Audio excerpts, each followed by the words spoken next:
కీర్తన గ్రంథం 83వ దేవ ఊరకుండుకుము, దేవ మౌనముగా ఉండుకుము, ఊరకుండుకుము. నీ శత్రువులు అల్లరి చేయుచున్నారు, నిన్ను ద్వేషించు వారు తల ఎత్తి ఉన్నారు.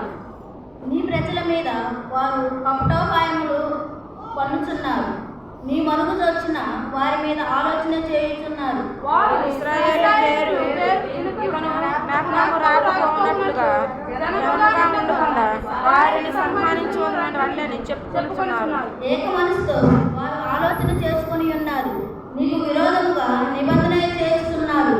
గుడారపు వాసులైన ఏదోమీయులను, ఇష్మాయేలీయులను, మోవాబీయులను, గ్రీకులను, హగ్రీయులను, యెబూసీయులను, అమ్మోనీయులను, అమాలేకీయులను, ఫిలిష్తీయులను, తూరు నివాసులను నీకు విరోధముగా నిబంధన చేయుచున్నారు.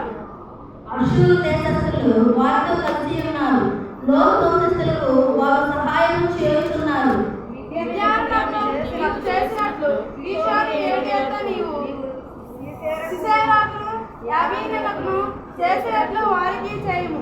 వారు ఎదోరులో నశించిరి, భూమికి పెంట అయితిరి.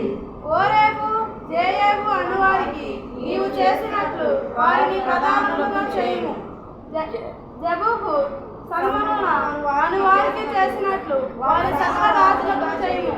దేవుని నివాస స్థలములను మనము ఆక్రమించుకోమని వారు చెప్పుకొనుచున్నారు. నా దేవ సుతిరుగు వరకు దూరి వరకు వారి యొక్క వడగాదు వరకు వారిని చేయుము.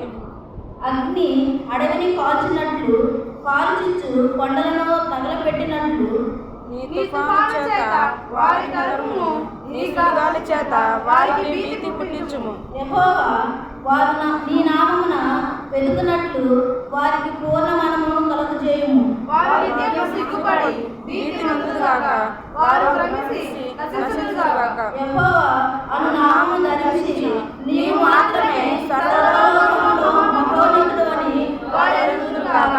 ఇచ్చిన వాక్యం దేవుడికి.